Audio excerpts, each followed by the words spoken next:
All right, it's mid-April or I guess early April here on the Illini Inquirer Podcast, and that means it is basketball off-season time, which is some of the busiest time for us that cover Illinois basketball. And we haven't talked to Mike LaTulip since Illinois got bounced in the NCAA Tournament in the second round by a very, very good Houston team. So on this podcast, we're going to talk all about the off-season. I can't wait to get Mike LaTulip's take on the transfer portal, a former player, what he thinks of all of this that's going on. But first, Mike, I want to talk about the end of the season and just the season in general, because we've had a couple of weeks to digest this. We are recording this before North Carolina and Kansas, the blue bloodiest final we've had in a while. That's going to happen tonight after we record this. But Mike, here we go. Illinois gets a share of the Big Ten regular season title. They have a consensus first team All-American, 3 all Big Ten players, but also an NCAA tournament second round exit. So how do you feel about that 21-22 Illini basketball season? Isn't it always difficult to have any type of perspective at the conclusion of a season? Because it feels like your entire year builds up between the bracketology and on the bubble, off the bubble. You know, that's all it leads up to all year. So I think at times that's the appropriate weight that gets put into the NCAA tournament. So now, you're left with all that leading up to one single elimination game, essentially single elimination tournament. It's like the all's well that ends well, right? Like I know that a lot of people adopt that mentality with the NCAA tournament, and you and I talked about this a lot during the season, where it's just, hey, how do you grade a season? How do you do it? And I think you and I are both in the camp of regular season success, conference success, because that's the biggest body of work that I think you have. And if we're going based off of that, the season was a success. I mean, there's no question about it. You're able to, when you talk about all the absences, okay, and we talk about the injuries and the illnesses and, instability at times in terms of lineups, and to be able to hang a banner through all of that is pretty incredible. I think it's another building block for this program. I think it's a reminder that as you keep going through all this, it's just a kind of what got you there won't get you there. And I think that's what kind of scratches the itch for a lot of these coaches and players. It's coming back and seeing what happened and how you can reassess and how you can go after this offseason. And look, I think, a lot of what happened this year can be a recruiting tool. I think a lot of what happened this year can be a portal tool. I know both of those are pretty synonymous, but now that next step is, hey, how can we find some sustainability through March? Yeah. Right. And I think you look at little things that maybe are under the radar a little bit. I think Io's success is a big deal this year. I know it's outside of Illinois basketball directly, but in terms of recruiting and being able to pitch a lead guard and Kofi's development too, and whether or not he comes back, you can bring a big man and you can genuinely sit them in the office and say, hey, we can develop you into a first team All-American. I know that's easier said than done. But look, when Kofi came in, that wasn't the case. It was rough at times his freshman year. And I've said that a lot, that I think it's unfair to almost paint Kofi in this light of like 7 foot 280, man. Of course you're a first team All-American, because it wasn't always like that. And he progressed so much. Well, and you can see it, Mike. I mean, not to pile on the guy that leaves now, but Omar Payne was ranked similarly, right? Yeah. And he's got some skills and tools that Kofi doesn't have, and it didn't work out here at Illinois. But it's a credit to both Kofi and Illinois, and I feel like we shouldn't overlook that story of how much better Kofi got this year, even from being a consensus second team All-American. Yeah. He had an unbelievable year. He had the concussion, he had the suspension, but he was fantastic this year. And when everything else didn't seem to be going right towards the end of the season, he gave them a chance. Like, he basically won Chattanooga along with Coleman Hawkins. He allowed you to compete against Indiana along with I think Coleman and Andre Curbelo in that game. And he was really good against Houston, and no one else really was. So you knew you could count on that guy night in and night out. And that's why you'd love to have him back, right? And that's why you're going to miss him if he leaves, because just knowing you got at worst 15-10 or 15-8 every night out of your center spot, unbelievable luxury. It raises your floor. We've talked about that all year, right? It raises your floor. And at minimum, when you have Kofi and when you surround him with some good pieces, you're competing for a Big Ten championship at minimum, right? A Big Ten regular season championship, you're competing that, because we talk about his gravity, and he has that. And I understand that you have to play a certain way with him, and you play a certain way without him. But look, I think this team, you mentioned it, first team All-American, hanging a banner. And it's crazy too how we look at, if they get past Houston, it's weird, right? They get past Houston and they play Arizona, and then you lose to Arizona. Are we looking at the season just complete? Is this all of a sudden just completely different? That's what I don't understand about the NCAA tournament. There's something about that round of 32 to Sweet 16. It's just one game, but that week. It's that week of just feeling great about your team, Mike. Because Purdue was the only Purdue and Michigan this year, only Big Ten teams. You're getting talked about. People are doing Kofi Cockburn features. You're traveling to San Antonio if you want to go there. I've been saying for a while, the Illinois fans just need that week. This program just needs that week of basking in the glow of being one of the top 16 teams in the country, even though I think they were that over most of the season. It's just having that moment. They haven't had it. You haven't had it since 2005. And that is the next hurdle for this team. But just to bring that up, this team got hurt at the wrong time, right? It was like the Clippers last year in the NBA playoffs. Like Paul George could do his thing and Kofi Cockburn can do his thing, but Jacob Grandison was an important part of your team. Andre Curbelo was an important part of your team, and obviously wasn't very good. And Trent Frazier just wasn't the same down the stretch. Your guard play was just subpar. Yeah, and I think tournament too. Look, it's a guards game. If you've seen anything from this Final Four, and really Sweet 16 on, it's just a guards game. And that's not to say that Illinois didn't have the guards this year. It's they needed those guards to play at a higher level, in March. And it's really that simple. I mean, look at this title game tonight. Okay, you got Love and you got Davis, and then you got on the other side you got Abaji. I mean, if you want to throw him in as a guard, obviously he's more of a wing. Braun and Remy Martin and Harris, and it's good guard play. And I get McCormick was fantastic last game, and I understand that Armando Bacot has been tremendous as well. But look who's making the difference at the end of those games. Braun blew that game open for Kansas. Okay, and then Caleb Love kind of shut the door on Duke. It's a common theme, and it's something where, man, like I said, it is a guards game, and I think having the versatility too defensively is a big piece of this. When you look ahead to, hey, what are the areas to address? I know I'm sure we'll cover that later, but the switchability defensively, having more length defensively, it makes you less matchup dependent. It makes you have to analyze a little bit less when it comes to, okay, what is our path? Like, who are we playing? Because here's the reality, and I'll stand by this. Illinois on their best day, if you get the best Kofi Cockburn, the best Trent Frazier, the best Alfonso Plummer, the best Andre Curbelo, the best Coleman Hawkins, they can beat, and they would have beaten Houston. Yeah. In my opinion. Yeah. But the difference is the way Houston is built and the way Houston is constructed, they can be really good more consistently. Mm-hmm. If that makes sense. Like, if you're long, if you defend, if you rebound at a high level, then the one thing that you don't have to worry about, like the making shots, is icing on the cake. And that's the difference between you sneaking that game out or winning it by 15 plus. Yep.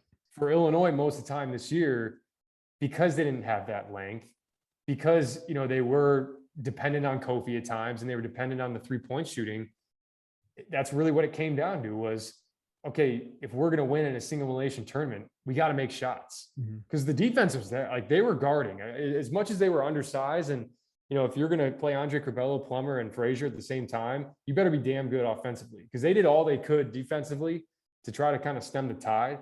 But like I said, a lot of that is is matchups too. I mean, if you said, we talk about that Sweet 16 and getting that second weekend, if you said, hey, you're a 4 seed, you play South Dakota State, and then you play Richmond, right?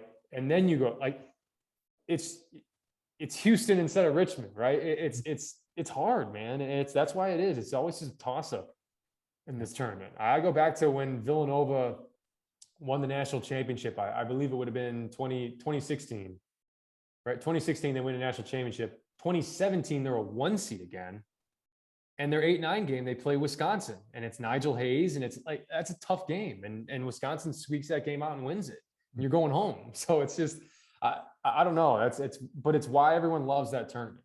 It's why everyone loves Selection Sunday, right? And why they love that selection show is just because that can truly determine your fate at times. Yep. But yeah, I think those guys and those guards, the injuries, you needed Jacob Grandison, especially in a game like that. I know he tried to give it a go. He wasn't healthy. And he's their connector. Yeah. He's their connector offensively. He's their best post-entry passer. We've talked about that all year. And he's a good cutter. Like he makes things less stagnant offensively. And then you add a 41% 3-point shooter to it as well. And a guy who competes on the glass. It's more of a, you miss him a lot more than you think, I think, in those type of games. So yeah, unfortunate kind of the way that those injuries shook out and but I think moving into next year, it's a reminder, right? Because there were certain things towards the end of the year that didn't work or weren't projectable to make a tournament run.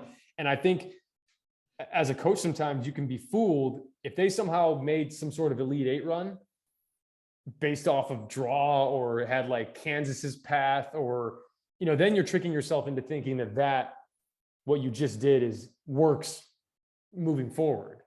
And I think this is another year to kind of level set and say, okay, we really need to address some things if we want to get to that next level. Okay. I'm not sitting here saying like Illinois program, they need to figure some things out because the foundation's there. Okay. Can you win championships? Boom. Yes. Can you tell recruits that? Boom. Yes. Now it's, hey, can we get guys in that can give us an even higher floor in March and an even higher ceiling in March to try to really go attack this thing and get to a Final Four? Yeah, my takeaway, Mike, is Brad Underwood's done an unbelievable job of getting talent into this program, changing his system to that talent, mostly Kofi, right? But even a guy like Plummer this year, bringing in a guy that you're just like, hey, this guy's an elite trait. And one of my favorite memories of the season is his 8-game ridiculous streak from like Thanksgiving to Christmas. It was unbelievable, but kind of finding his way to win with that increased talent. And now you're at this point where you should be able to draw the talent you want to play your way. So I was going to ask you about the staff takeaways. Like, what are your takeaways from a revamped staff around Brad Underwood and how they react to this season, which had a bunch of success, but obviously not the March success that they wanted? Yeah, I think it's always interesting too, because I think when you're a staff and when you look at the season itself, there's a couple things that you have to do. I think for one, and I say this, just that whole job as a coach and that whole job as a staff. And I say this just from being in those locker rooms and watching them. I spent so much time in those offices to the point where they're probably like, dude, get this kid out, get out of here. I was always in the offices. Especially in the offseason, it's how can we strike a balance between assessing, right, letting things play out, and putting together these contingency plans and hypothesizing, okay, if this, then what? Okay. And like, you need to have all of that in order. And that's why that job never stops. Okay. Because you could go to bed with some sort of roster dynamic one night and wake up with a completely different one nowadays. And that staff, I don't think Brad Underwood gets enough credit for the way that he put together this staff. I think elevating Jeff was a home run. There's no question. I think he's just the relationships that he's formed, what he does in recruiting, how personable he is. Tim Anderson, right? Unbelievable. Just the ties that he has, how connected he is. And I think too, he's a guy that he's able to resonate with players, and he has that player development mindset, to where you're not only thinking about how a certain guy's game fits into the team and the scheme and the concept, but it's, hey, how can we optimize your game within that? And he's a master at that. And then Chester, Chester is a guy that we know what he's done for this university. We know the way he played, and he embodies exactly what Brad Underwood, Pizza Hut parking lot. I'm sure you go out to Baltimore, he probably had his fair share of run-ins in the Pizza Hut parking lot. But again, just putting together a staff like that, I think when you look and you assess, you say, all right, how can we work to our strengths as a staff? And then you divide and conquer. But shoot, this portal, I don't know, you got to almost try to be 4 steps ahead, because the things can kind of unravel quickly. So if you don't have those contingency plans in place, you can be kind of hung out to dry. So yeah, no, I think the takeaways for the most part is, we have what we need in terms of competing for Big Ten championships. I think that's there.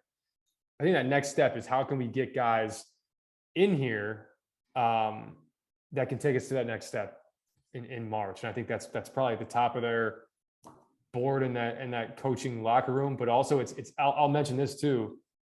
It's in this off season, you focus so much on the portal, you focus so much on who can we get, who can we bring in, who can make a difference. You got to keep recruiting your own guys too. You have to, because the allure is there. The appeal is there for a lot of guys that are like, you know what? Let me get recruited again. Okay, maybe I was a guy that was getting XYZ looks, but now that I've shown some things and shown some potential, hey, maybe I can get a Kentucky, right? Maybe I can get a North Carolina, right?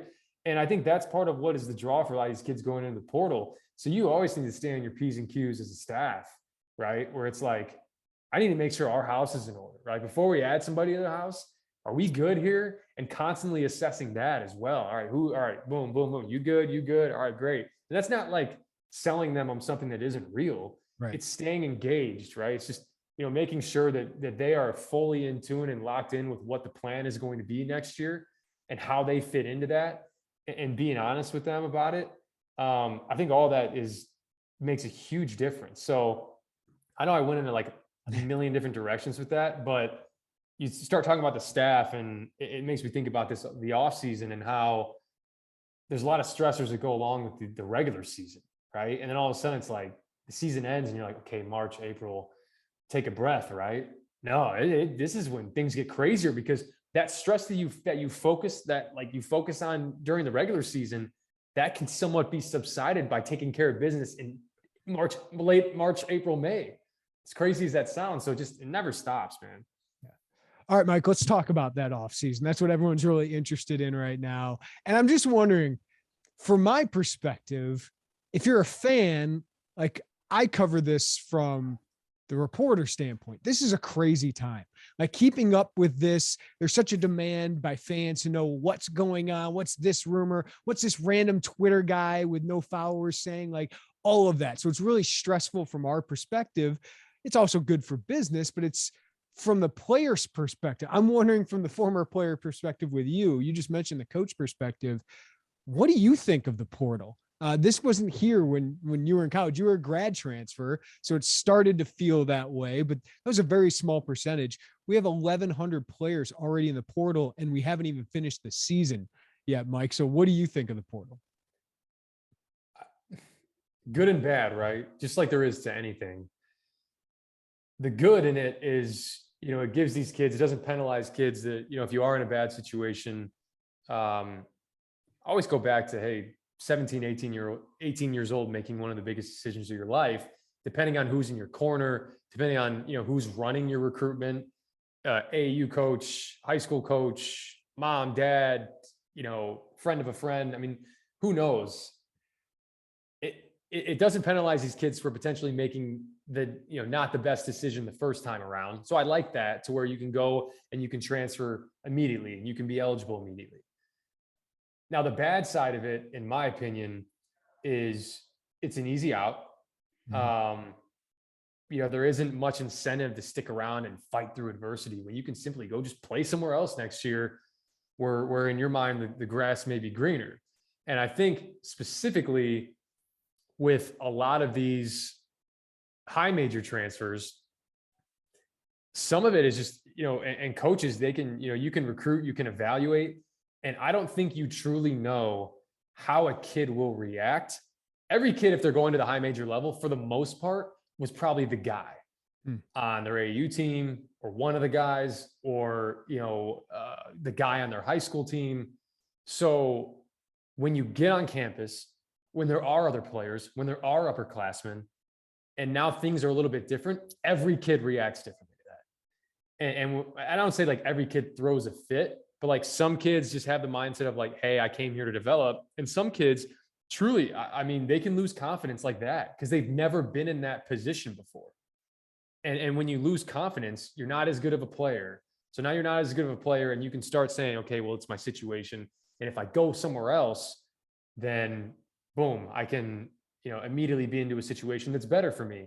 Sometimes that works, sometimes that doesn't. And I look at the mid-major side of it. You and I talked about it before we were recruiting. I mean, these mid-majors are getting gutted, man. Like AAA baseball right now. Yeah.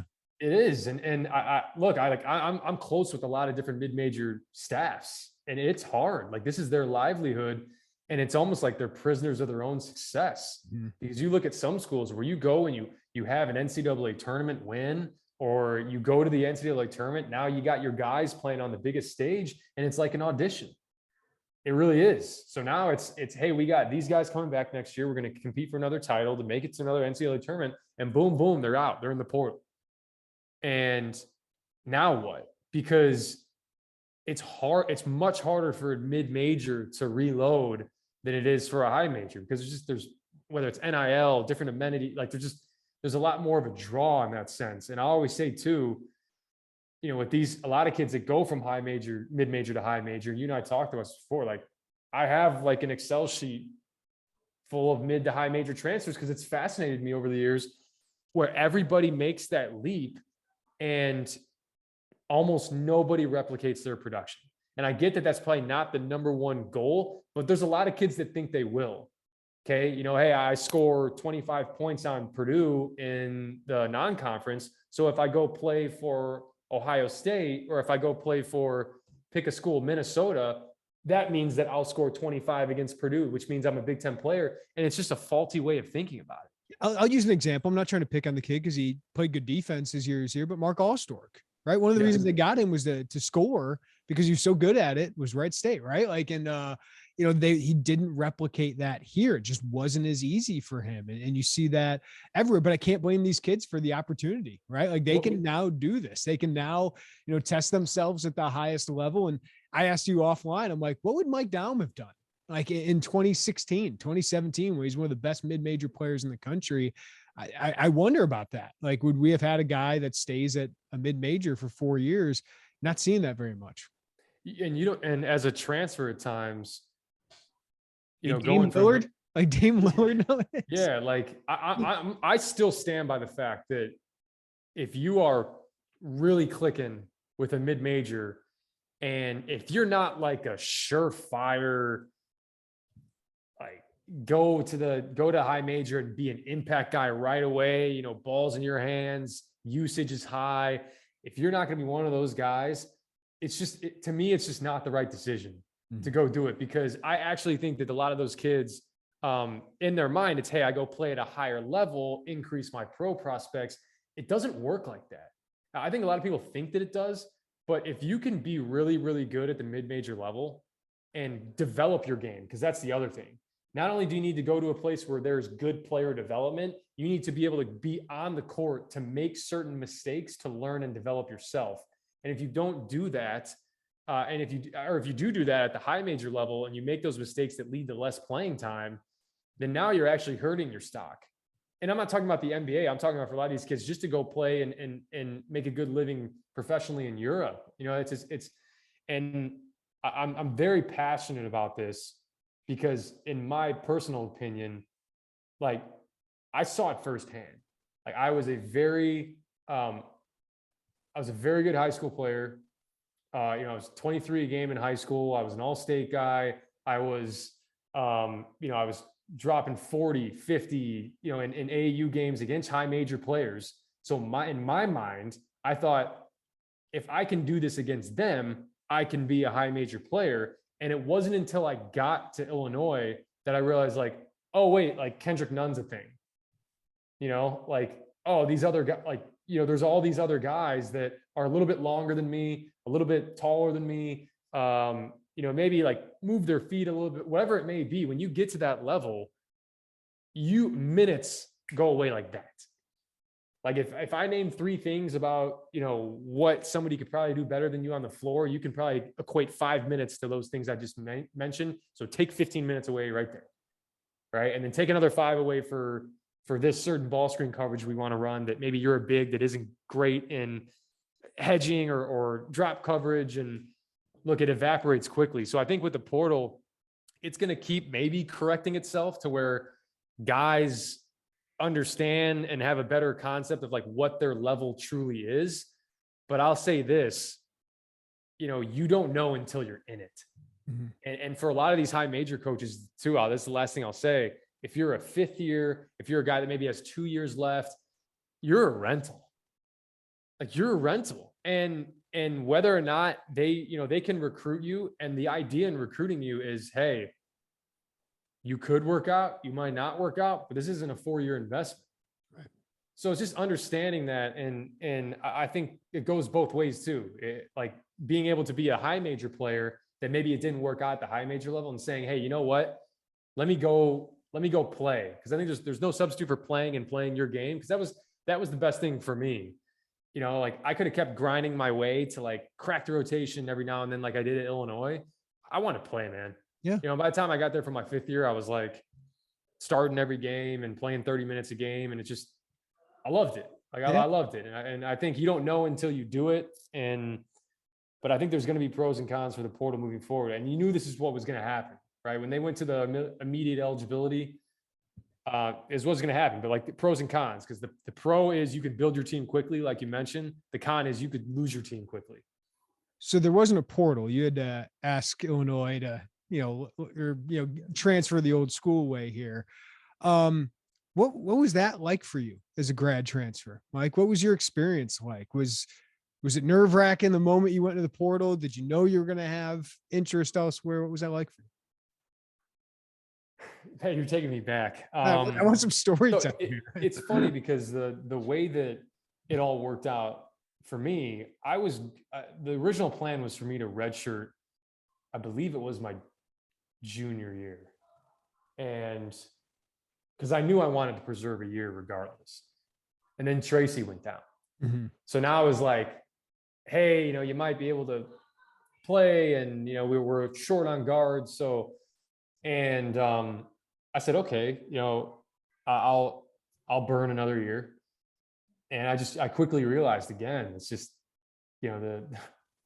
at 6 foot, 160 pounds, like I'm not like I could dunk the ball, but like I wasn't like a supreme athlete. Mm-hmm. So just naturally, that alone is just, it's the deck's going to be stacked against you in a sense. So it's funny because the first 2 games of my junior year, I had like 7 in our opener and then 9 in our next game. And I was like, oh, I'm like 8 a game. All right, cool. And then all of a sudden it's like, oh, now I'm not playing anymore. So I knew probably midway through my junior season, I was preserving that senior year to get that 5th year. And the staff was on board with it. Like we had talked about it. But it was just, the funny thing was my senior year, I announced I was redshirting in the summer. Like I was going to preserve the year. I wasn't going to play the upcoming year. And then Kendrick goes down, and then Tate goes down. And then like we have all these injuries to start the year. And I talked to Gross about it. I was forced with this decision where it's like, hey, I could play, probably 20 minutes a game at a Big Ten school for, like my state school that I played high school in, and for like maybe 2 weeks. And then Kendrick was going to get healthy again, and these guys were going to come back. And then like, what was that going to look like? So I had the opportunity to play for, and Gross told me too, it's like, this isn't a guarantee this is going to be past like 2-3 weeks. Cause once these guys come back, like we got to play Kendrick. Right. And like, I'm pretty self-aware. I understand that. So it was the decision of like, do I burn this year for whatever this feeling is going to be the next 2-3 weeks of like playing bigger minutes, or do I preserve it, with the feeling of going and playing somewhere and getting my degree and feeling like I accomplished that. I set out to what I wanted to graduate from the University of Illinois. So that year goes by and then the season ends.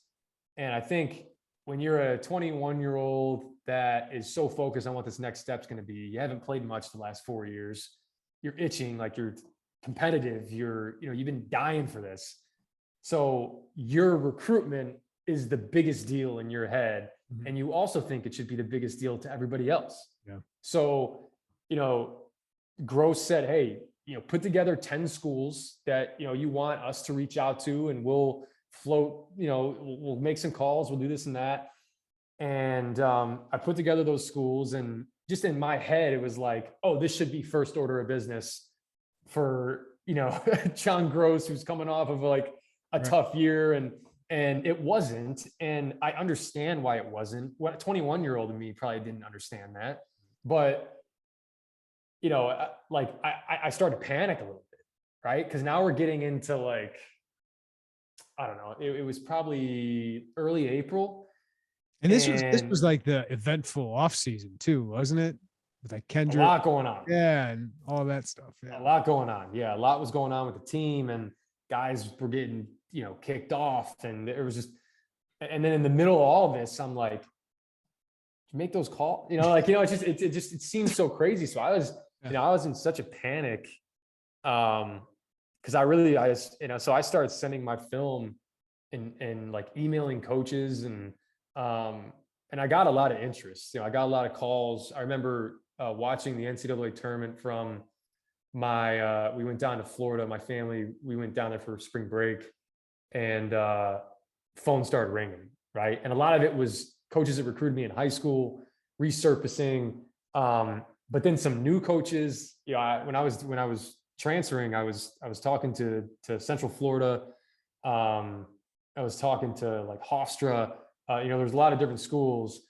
And then I had visited, I think I've said this on this podcast before, but I took a visit in October of my senior year. I missed the first Illinois practice that year, my senior year, to go watch South Dakota State. I left, I talked to Gross. I was like, hey, I know this is unique. Most people don't don't redshirt their senior year. So, and he's like, you got to go. It's a great opportunity. And he was fantastic through all that, just kind of, not holding it against me. And I still wanted to be able to assess what was going on. So I went out to South Dakota State, watched, practice, their opening practice, when it did the whole campus tour, did everything. And at the end of it, Coach Nagy was my first offer in high school at South Dakota State. So there's familiarity there. We went to dinner the last night, and he was like, we need to know, man. We recruited you in high school. You passed on us. Now we're doing it again. Like, are you coming here or not?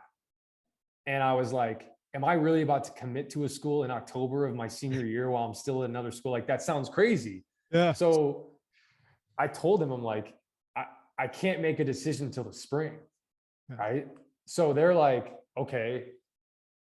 And they were great about it. But we get to the spring, I'm starting to get calls. I'm getting recruited. They're still talking to me. South Dakota State is.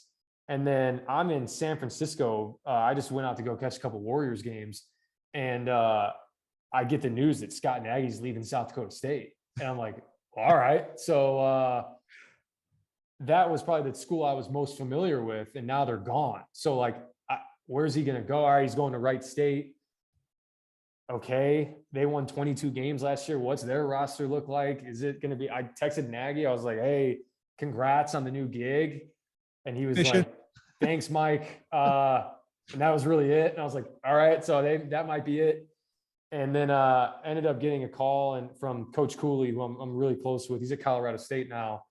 And he was just kind of like, hey, I think we have a really good opportunity for you at Wright State. We still have some guys from a 22-win team. It's not some sort of rebuild. We can compete. We can go to the tournament. I went there and visited, and I was just kind of blown away. I mean, a lot of these mid-major schools don't have a single facility for you to go to. And I just didn't want to waste any time. Yep. It was my first visit for my 5th year. And I was like, boom, I'm done. Yep. Know these guys. And that was it. More business-like at that point, isn't it? It was, yeah. It was just, I wasn't all like into the hoopla of like, I probably handled it the wrong way coming out of high school. I was like, who is the biggest fish that can call me, right? And like, that was the way I was wired. And you have a little bit more, I guess, groundedness when you're 21 and you're like, okay, screw that. I just want to play. Like, I just want to play. Where's the best opportunity to do that, but also win some games? And we won 20 games. We should have won the conference tournament that year, but didn't. But it's stressful, man. And I think for a lot of these kids now in the portal, there's much more competition in the portal now than for when I was there or when I was leaving, because there was always the deterrent of, oh shoot, I got to sit out here. Right. So some kids stayed just because of that. And then they made it to their grad year and then they left because there was no penalty. Now it's just, there's so many guys getting in the portal that probably think they're going to go D1. They're probably going to end up getting bumped down. It's sad, man. But yeah, that was my story, and I won't bore you with any more of it, but it's stressful. It's stressful. I feel for a lot of these guys because you kind of go off into the unknown. I do think there's some, for some certain guys, certainly wasn't for me, but for certain guys, some of that stuff's done before you go into the portal. No. Yeah. I mean, I know I'm not breaking any news here, but it happens a lot, and things move quickly. So it's a wild, wild world with the portal. But I'm addicted, man. What can I say? I refresh verbal commits probably every 10 minutes, and I literally have no reason. I have no reason to do it, Jeremy. Yeah. No, it's the same reason like me during MLB offseason. Like I can't get enough of it.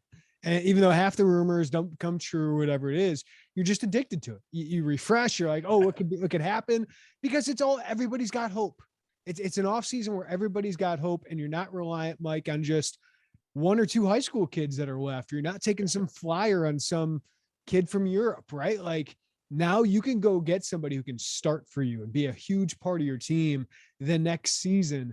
So I get it. It's college basketball free agency, and there's a lot of hope. It's like the NFL draft. Everybody has hope on that day. So let's talk about this. Let's talk about potential additions here coming up, but we do have two departures. Omar Payne, not a huge surprise, but he's going to have to sit out unless he gets a waiver, but clearly he doesn't see a role and just didn't work out for him this year. But let's focus on Andre Curbelo. You and I both like him as a player, but we can both admit offensively it was a really rough year for Andre.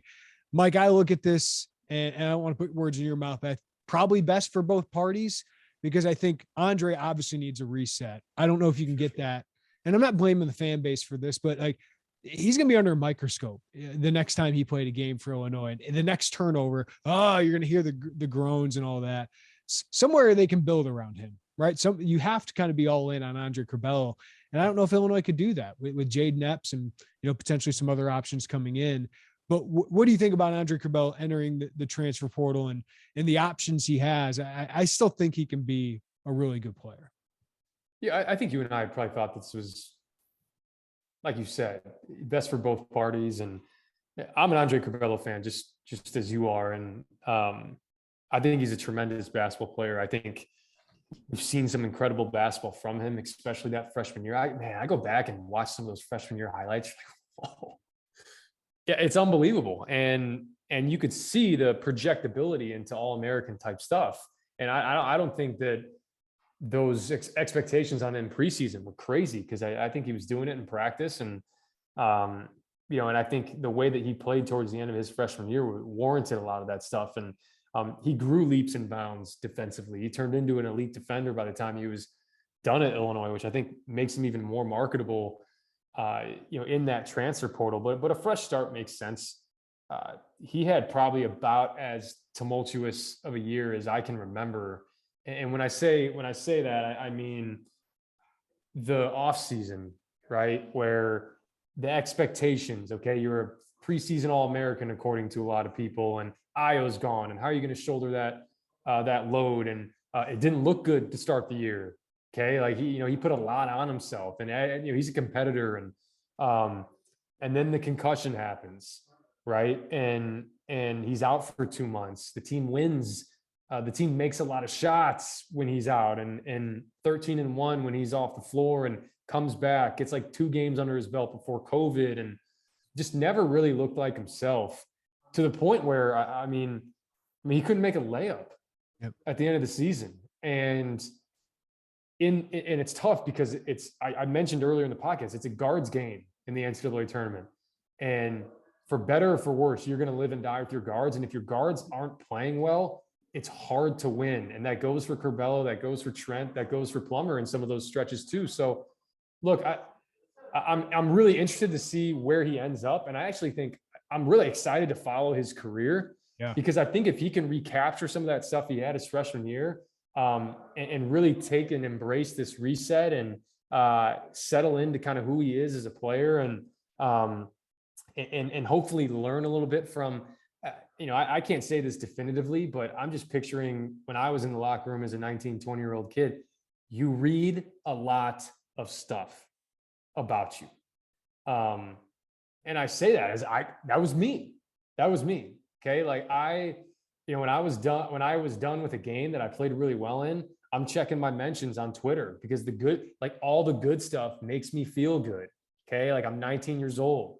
Give me a break. Right. Like, and I think the problem, I think people are doing that until they're 45, 50. I know plenty in my business, Mike. I get it. And I know it's one of those things where everybody will sit there. Well, you just shouldn't read that stuff.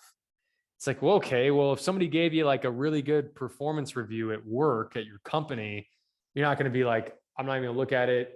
I need to focus on my job. I know you just filled that out and you're my boss, and you're one of my coworkers. And I know that's different than maybe just some fans, but think about how insane that is, right? If like you're at some company and you're a sales guy, and like someone who just like loosely follows your company on LinkedIn all of a sudden messages you is like, brutal quarter, man.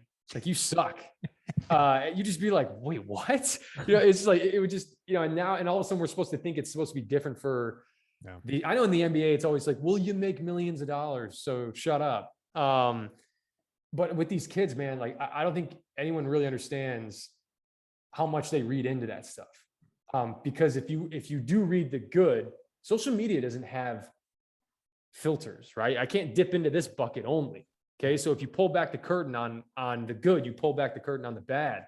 And if you search for it, right? If you look through your mentions and you see 4 good and 1 bad, it's the 1 bad, man. Mike, I can tell you how many times after a football game or a basketball game, an athlete will like a tweet I just mentioned their name in. They're searching their name. Yeah. Right. Like they're searching their name to get those endorphins of the positive. But in the meantime, they're reading the negative, and people now are just, some people are terrible and just mention them. But that's why Josh Whitman cares about this. And it obviously affected Trent, talked about it. Andre talked about it. So I know people, we're probably not going to reach those people, but if you know those people, they're tweeting at them, tell them to stop, because it's unless it's positive, like, what are you doing? What do you think you're accomplishing by doing that? Yeah. And I've always said too, I had to think about this because when like I said, I cracked the rotation my junior year. I got in against Purdue in the first half. I'm all revved up. This means everything to me, everything. Like, this is my life. Like, I think about, I know I go to school, but I think about basketball 24/7. Okay. So like, this is everything to me, and cracking the rotation, getting in the game. And a lot was riding on that playing time that I had. And I got backdoored for a dunk. Okay. And after the game, I go on Twitter, and I for sure was not going to search my name. But even just in my mentions, like, people tagging me and like, it's a shame you get to wear the jersey. It's, it's this, it's that. And like, that stuff was like, I internalized a lot of that stuff. And I've learned as I've grown, and you get to 28 years old, you don't internalize it as much, but I do think that there's an element to it where you have to try as a player to have perspective of like, this is such a small part of that person's day. Yeah. They're microwaving something, and then they just look over the screen, they send that little tweet at you, set it down, get their rice out of the microwave and fill their bowl and go eat. And it's like such a small part. But I think the flip side of that, to have perspective as a fan, it is a large part of the person that you're sending. Like their day, it is a large part.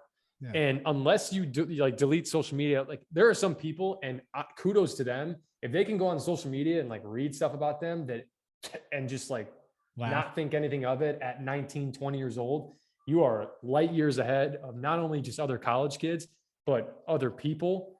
So it's really hard, man. It's hard. And I know it's like, I could say this and it's like, all right, well, like, come on, like be more mentally tough or be more, but it's like the only line of business where we have just, random people barking at you for stuff that you're really trying your best. And you guys invest way more time and energy and effort and care into Illinois basketball than even fans, right? Like even the hardcore fans. So that's why I think people always got to give perspective. It's not like you're trying to struggle. Like the game is hard. The game is really, really hard. And this is the last thing I'll say about the social media thing in general is I think now with the NIL stuff, it is much harder to say I'm going dark on social media because, this bank wants you to tweet out this or this, I know Trent had some stuff with Impact and, they want you to tweet this out, or they want you to send this on Instagram or post about this. So you have to like be on it. And if you're not on it, then you're less marketable. Right. So the NIL stuff, it's much more than even just when I was there from 2012 to 2016 that we had to deal with. 2012 was, I told you, we had a Twitter ban. Yeah. We had, because there were guys on our team that were going back, and these were upperclassmen. They were going back and forth with fans when we lost like whatever 6-7 straight, to the point where Gross came in and was like, no more. Everybody's off of Twitter. And then we like went on this run and like beat Indiana. And it was just, I don't know if that completely coincided, but it was close. It's just, I just looked that up. In the Big Lead had a headline, Illinois is 5-1 since John Gross banned his players from Twitter. I don't know why that didn't stick with me. I remember him banning Twitter, but that didn't stick with me. I remember him. I can picture him in the film room right now. I can picture him showing the tweets on the screen, going back and forth. And yeah, I mean, we just completely kind of shut it down. And because this was after your great start, and then all of a sudden you start to struggle year one, right? Dipped, and then I think we were able to kind of block out all that noise. And I'll say this too, like, as a fan, you have every right to be passionate. You whether you graduate from the university or you're just a big fan, the reaction you get, I think, is probably the reaction that, if a player isn't playing well, that player is probably more upset with themselves than you are at them.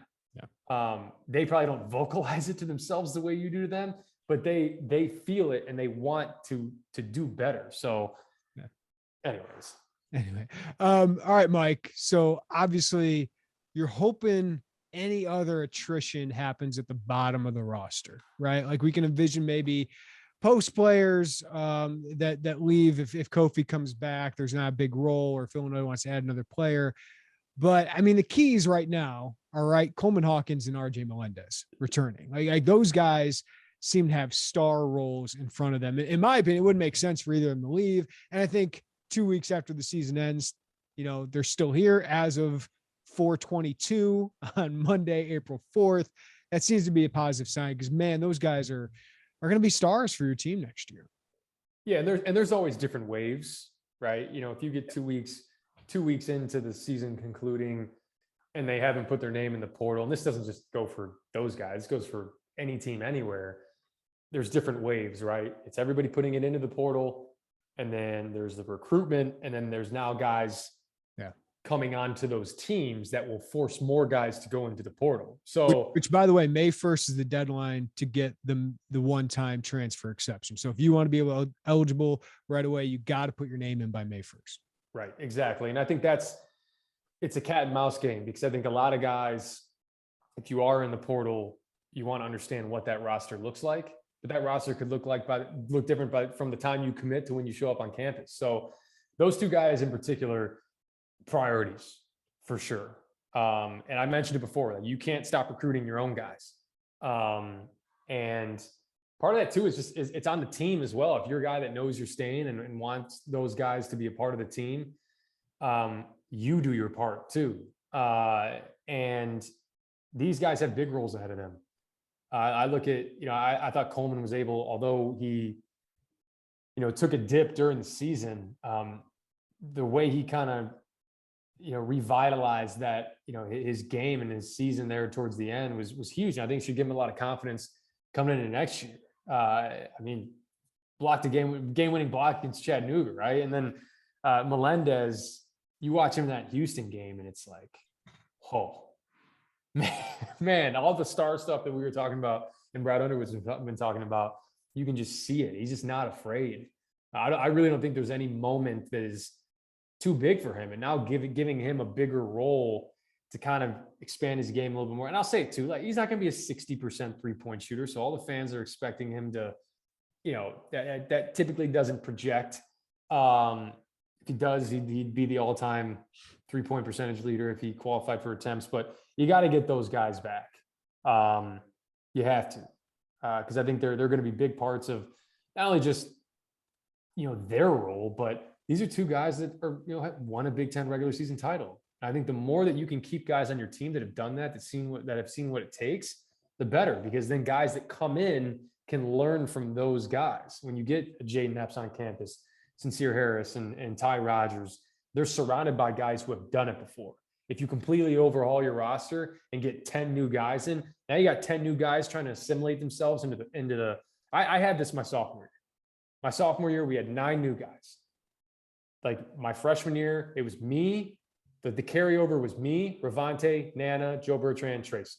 That was in April, like late March, April, and May. It was just us 5 on campus, just working out together. And then you brought 9 new guys in, which they had to. 5 graduated, 4 left, and 4 transferred. And there's just a natural thing with new guys. They kind of have to focus on themselves at first and getting themselves acclimated to where when you have more established guys like Melendez and Hawkins and these guys that have done it before, they know kind of what they have. So now you can pass it on, right? Yep. Now you can go help that next guy. And I think that's what ends up building programs.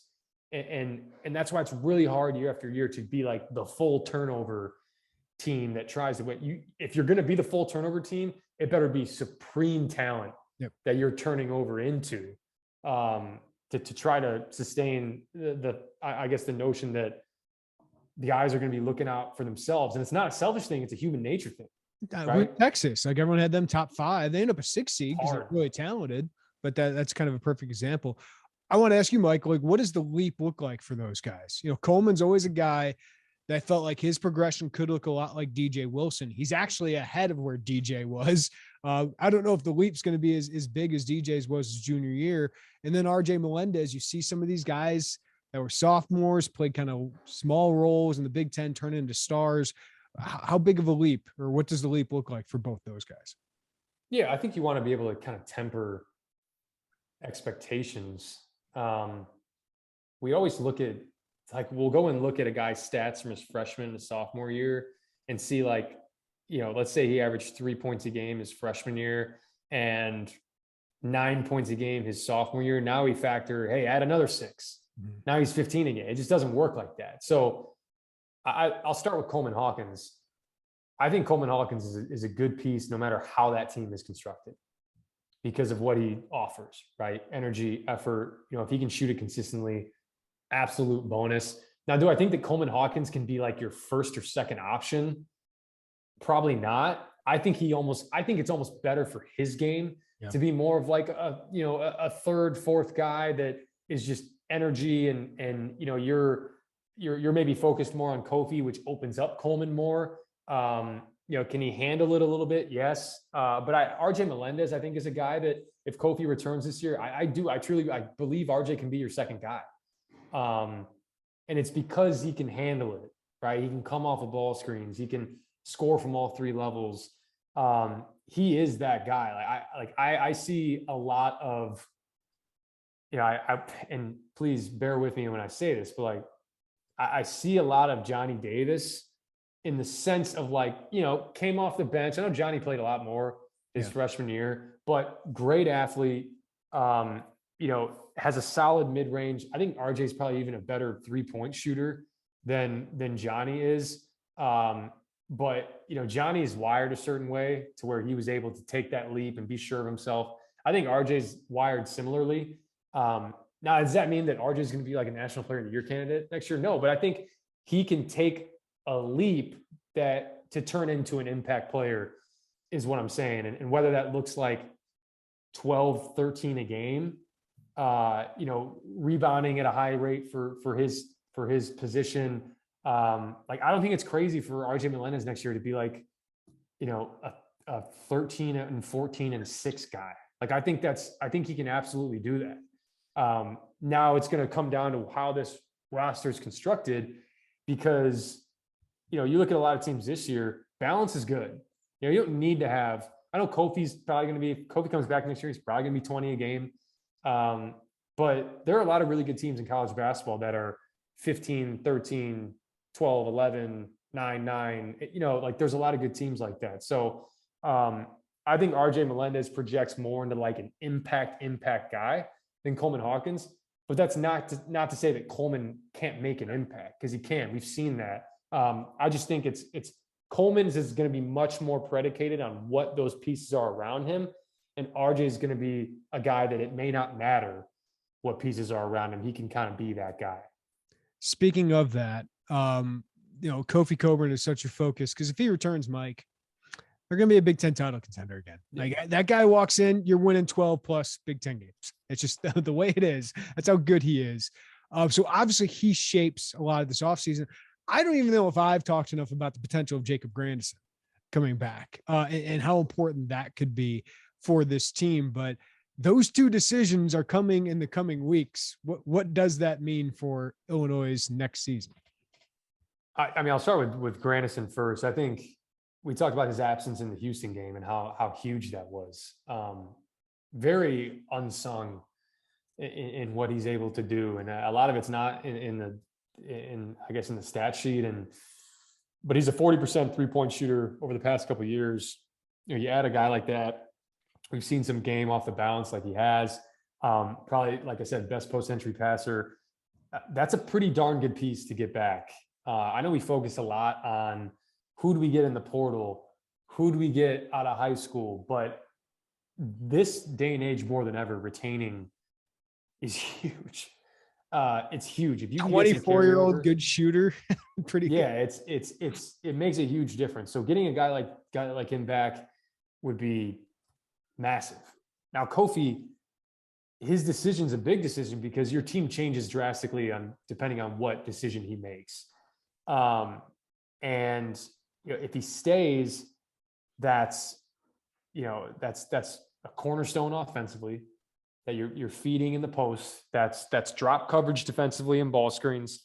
That's a high percentage around the rim that you're getting. But we've seen the other side of it too, right? It's things can get stagnant sometimes. Because you have to involve him offensively. So there's no question about that. And then if he leaves, right, you have to alter your offensive system, because depending on what Dane Danger ends up being, then that's for sure. Like, that's to be determined, right? I think you can play a little more 5-out with him. He's a little bit more skilled on the perimeter. You can probably play a little bit more up tempo, but with a lot of these teams that made a deep run in the tournament, there's a lot more switchability defensively. And I think Kofi played his part pretty well when he had to do those, when he had to do that at certain times during the season. Now, what's the shelf life on that? Like, can he do that for an entire season? You probably don't want that. So, look, I think this team, like you said, the floor is risen on this team. They're a Big Ten title contender if that guy comes back. There's no question. Now, if he leaves, you have to move some things around. You have to reassess. But there's certain other ways that you can play that I think can make you still a team that competes for those championships. It's just more of a certainty with a guy like that. So, and he's a guy that teams have to prepare for. There's a lot to be said about that. So those are two really big decisions. And that's why I keep going back to these staffs. It's a thankless job when, and then in the off season where you're just reassessing and putting these contingency plans together. And, a lot of times these players kind of hold the balls in their court most times. So you do your best to try to retain. Mike, I know we're going really long here, but I want to uncover every stone with you. If Kofi leaves, say he's just like, I'm done. I've done everything I can. They need another big man, right? Like, I mean, Coleman and Danger can play the 5, but you need somebody else that they can probably mix in there. I mean, Benjamin Bosman's Verdonk, I think, can be a solid piece for you, but just not quite as long as you want. And Brandon Lee, I don't know if you're counting on anything from him. So would you expect them to go get another big man, or you think they can just roll with Hawkins, Danger, and say Bosman's Verdonk? I'd expect them to go get another big man. Yeah. And the reason for that is if this past season was any indication, there can be injuries, right? There can be, and your bench shrinks quickly when things like that happen. And that's why I think we spend way too much time doing the whole, like, okay, well, we have this guard, so we don't want to go out and get another guard. We're good at this position. You're never good at any position because there's so much that can happen throughout a season that kind of calls things into question. And depth is great. And I think we talk too much about depth in terms of like how many guys we can play at, and keep in the rotation at once. But depth's important just for backups. Like, when all goes to hell and you get some injuries, and it's good to have competitive depth. And they had that this year. I thought Podziemski came in and was really solid in the moments where, like, you needed to bring in a guard, that 4th, 5th guard. You'd be surprised. A lot of teams, when they have to go 4th, 5th guard, there's a lot of guys that are going in there that, we're never going to play. And to have solid depth like that, that's why you just have to keep recruiting, right? Okay, we may seem like we're good on wings, but we can get another one that just ensures us, it makes it more competitive, ensures us, some depth, but certainly at that position, with those bigs. And like I said, it allows you to play a different way for sure, but you're going to have to address that if Kofi leaves. 2 guys we haven't mentioned here. You mentioned Podziemski. He's obviously going to have more competition at some point during this offseason coming in, but Luke Goody as well. I think we all expect Luke Goody to play a much bigger role. If those guys come back, what kind of leap do you think they can make?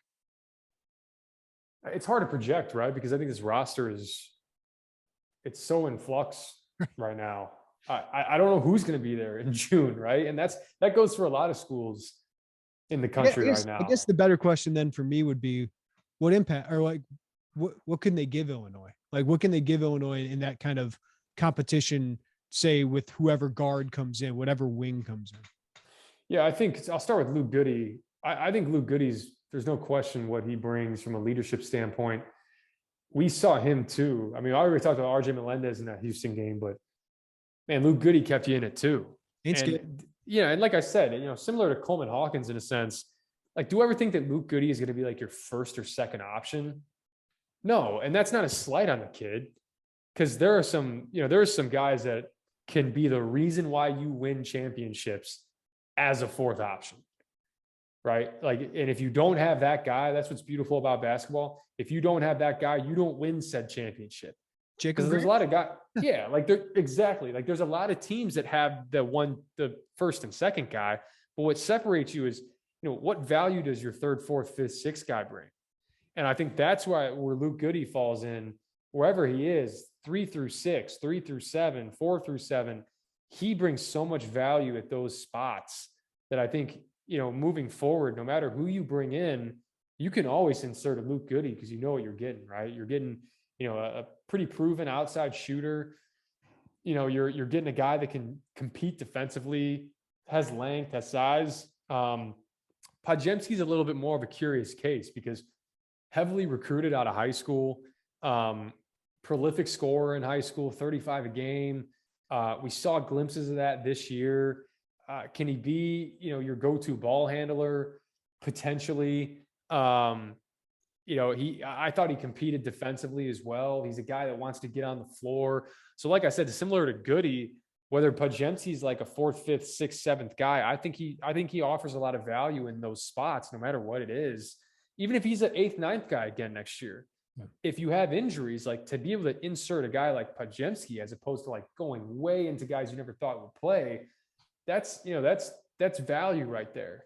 Now it just comes down to the kid, right? Like, and if Podziemski stays on board through all this, geez, credit him, because I mean, there's just a lot of kids that, they're heavily recruited. They get an offer from Kansas out of high school, like he did, or, had a lot of different offers. I mean, I think Kentucky offered too, right? I mean, a ton of offers. So now it's like, you're not playing as much as you probably thought you would your first year at Illinois.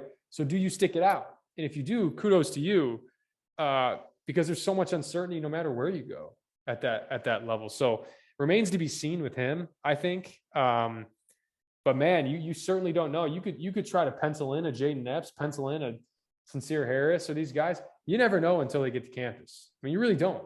Because like I said, I'll tie it all back to where when you're the guy in high school, when you're the guy on your AAU team, when you get to campus and you're not that guy, and you don't have the ball in your hands 24/7, how do you react to that? And how does that impact you as a player? And I think that is kind of the avenue for Podziemski, depending on how those guys are impacted. That could be what determines whether or not how much he plays. I tell you what, I think Chester Frazier liked the way that guy defended as a freshman. And if he gets after guys in the offseason, I think he's got a chance to get a real role for this team. All right, the backcourt will be revamped, though, right? Like, we know that. We know who they're targeting. Jaden Epps and Sincere Harris will be a part of that, but they need help, right? And Jeremiah Williams goes to Temple. Obviously, Sky Clark is one Illinois is working on, the 5-star guard, but we're hearing a lot of names that they're going after, Mike. So who intrigues you most? Our Derek Piper said today that Courtney Ramey, Illinois reached out to him from Texas, a tough-nosed guard. Terrence Shannon, obviously from Texas Tech. Brandon Murray, just an unbelievable talent from LSU. And that kid down the road, Antonio Reeves, from Chicago, but played really well at Illinois State as a scorer. What intrigues you most out there in the portal for Illinois?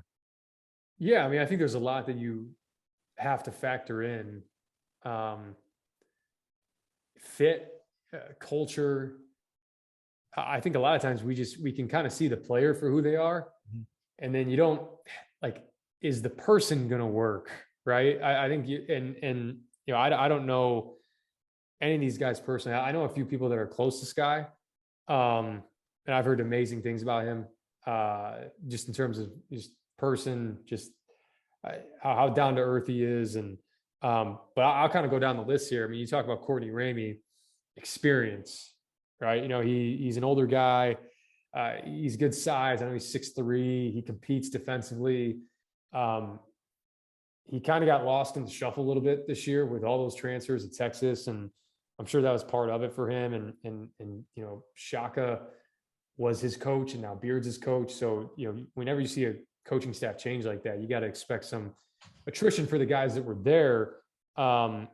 He hasn't shot it consistently. I know I think he was 41% his sophomore year from 3. This year, I think he was more 35, 36. So he's certainly serviceable. That career 36.5%. Yeah. So he's a serviceable 3-point shooter for sure.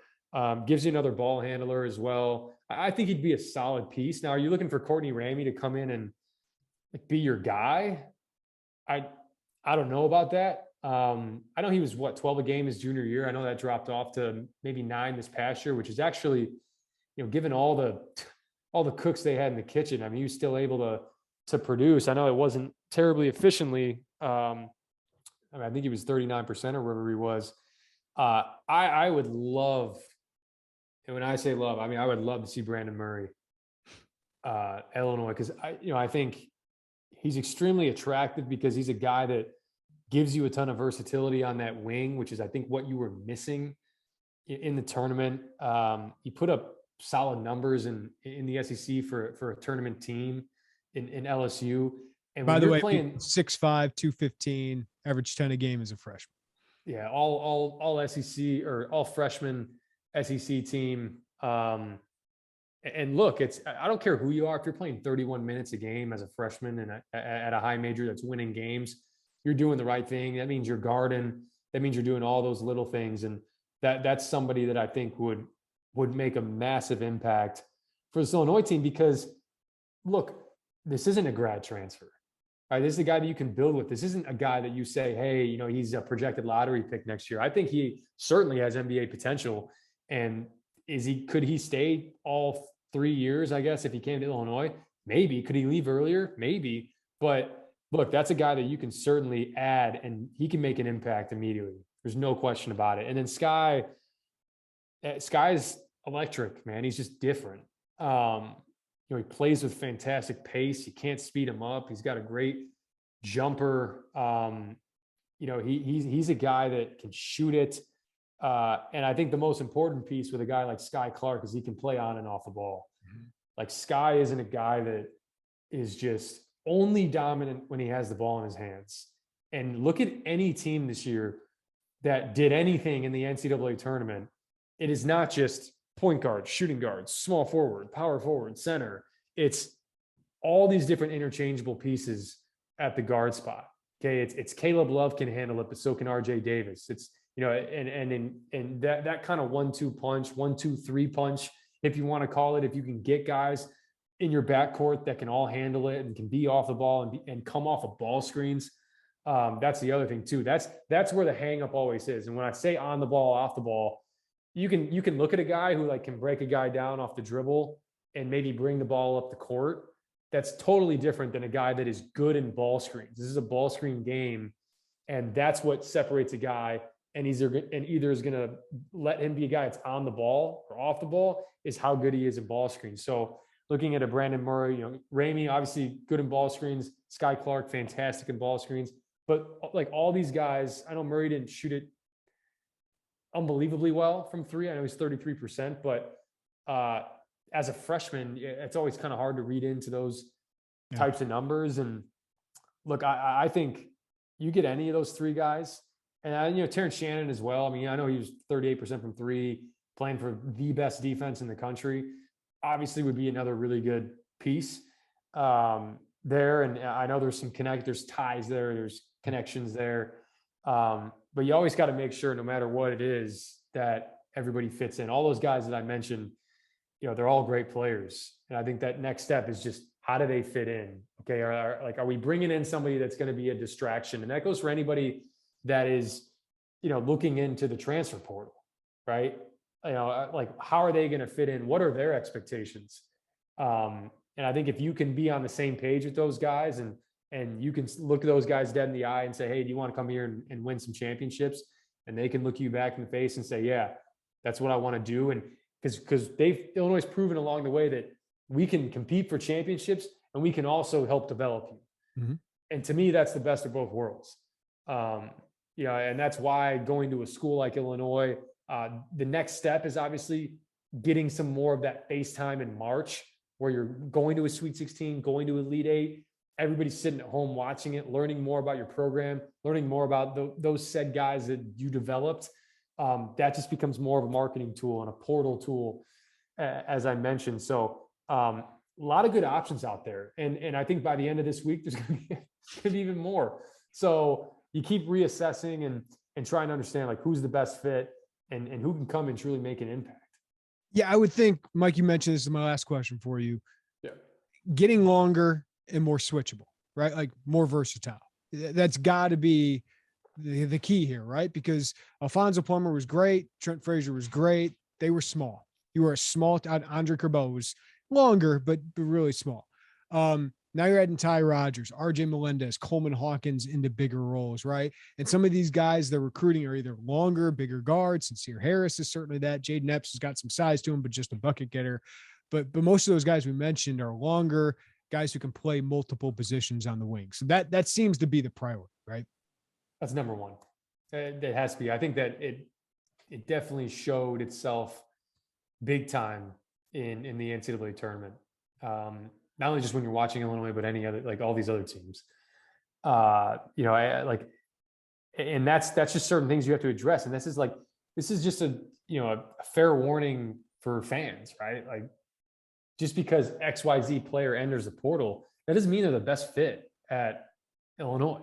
I know every guy who is this highly touted, great guy, like comes into the portal. We all want to just be like, what would he look like? And, oh man, if he does what he did at, name a school. If he does what he did at Miami this past year and comes to Illinois, then we'll be this. It's just, it's so much deeper than that. And that's why both sides have to do their due diligence. I know we always just sit there and hope that the kid chooses the school, but that's why these coaches are really good at what they do, because it's doing all kind of the background work to make sure that you're bringing in a guy that is 10 toes in, because the reality is they are leaving their situation. Yep. So why? And I'd say the majority of kids that are leaving it, good intentions, maybe left on good terms, but there's others that did not. And you have to kind of vet those things out. So number one is addressing those things from a length standpoint, from a switchability standpoint, like you mentioned, a versatility standpoint, but right up there, 1A, 1B is who are these guys, right? And they've built a great culture over the past couple of years. Trent Frazier was great. Iowa was great. All these guys were great. How do you continue? How do you carry that over? Okay. And then how do you get a kid that's coming from the transfer portal that may only be there for 1 to 2 years to buy into that? Because like for them, it's just like, it's just like a stop. Like, hey, develop my game, and then I'll go leave. So who cares about the culture?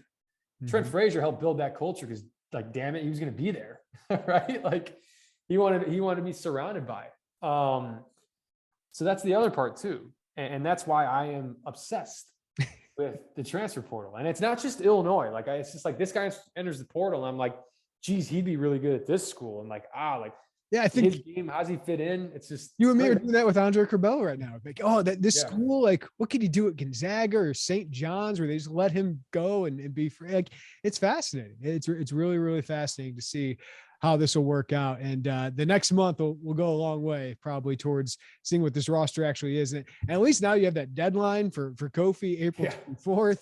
You got the deadline for May 1st of who's going to actually be in the portal for the offseason. So it's going to be fascinating, Mike. As you said, we'll keep refreshing on the transfer portal options here. Correct me if I'm wrong. If Kofi declares, that's it. He's done. Yeah, you only get the new CBA. You get 2 chances. Third time, you're gone. Brad even reiterated that the other day.